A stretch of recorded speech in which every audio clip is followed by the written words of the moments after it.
We spend our lives mastering the mechanics of the physical world. If a machine breaks, we apply logic to fix it.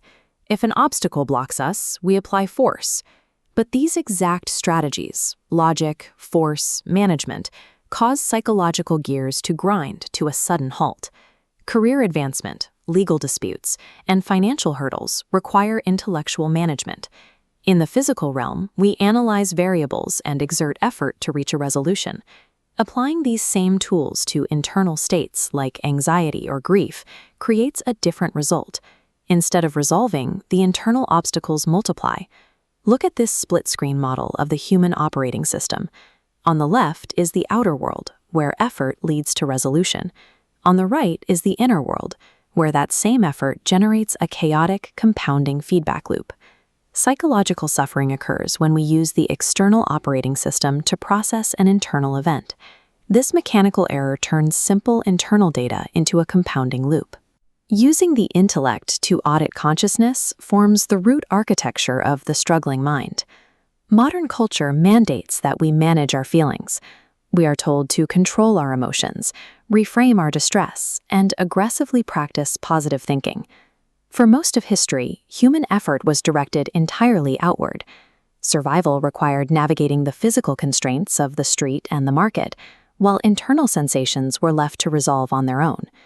When we consciously attempt to replace a painful emotion with a positive thought, we introduce internal friction. The mind splits between the sensation and the logic trying to eliminate it.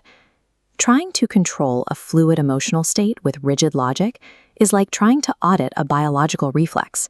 You cannot reason with a heartbeat, and you cannot negotiate with a feeling.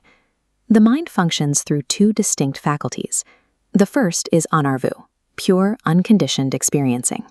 The second is arivu, the intellect, built from logic and memory.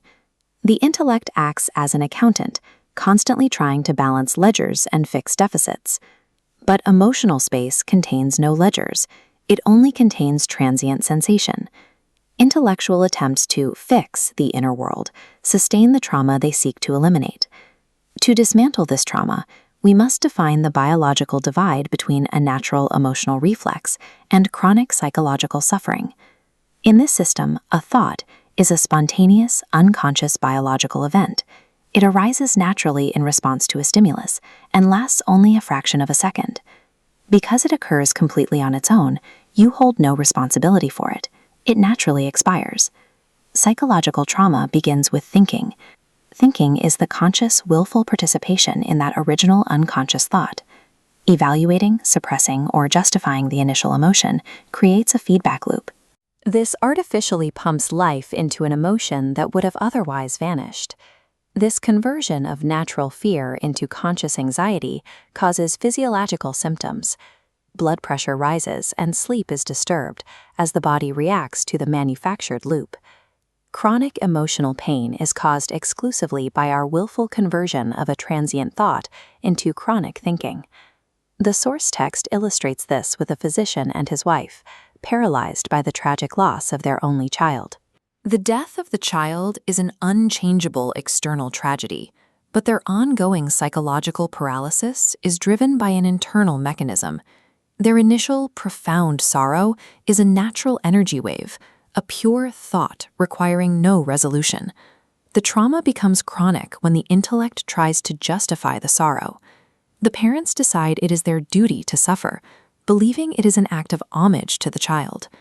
This intellectual justification forces them to consciously participate in their unconscious grief, trapping them in a cycle of agony. The same mechanism applies to a government officer who is unjustly transferred. A natural flash of anger becomes internal vengeance only when the intellect dwells on the injustice.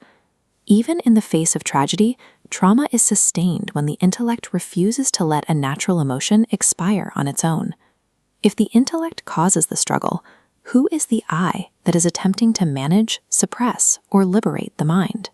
Imagine human cognition as the intersection of two raw elements.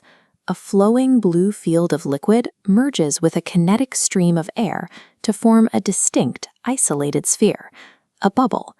The liquid represents consciousness, or anarvu.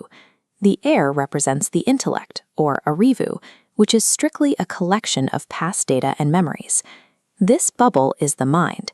It isolates itself from the stream and identifies as an independent entity, the I, or the self. Because the air inside the bubble is made entirely of dead memories and past data, this self has no living reality in the present moment. It is a structure built from the past. Spiritual and psychological doctrines that require effort to achieve awareness fail because they rely on this past-based self to execute the effort. Even choiceless awareness becomes a trap when a structured I tries to manufacture it. You cannot use the mind to conquer the mind. The internal manager is a ghost trying to audit a live stream of consciousness. When a thorn is embedded in your foot, the body responds instantly.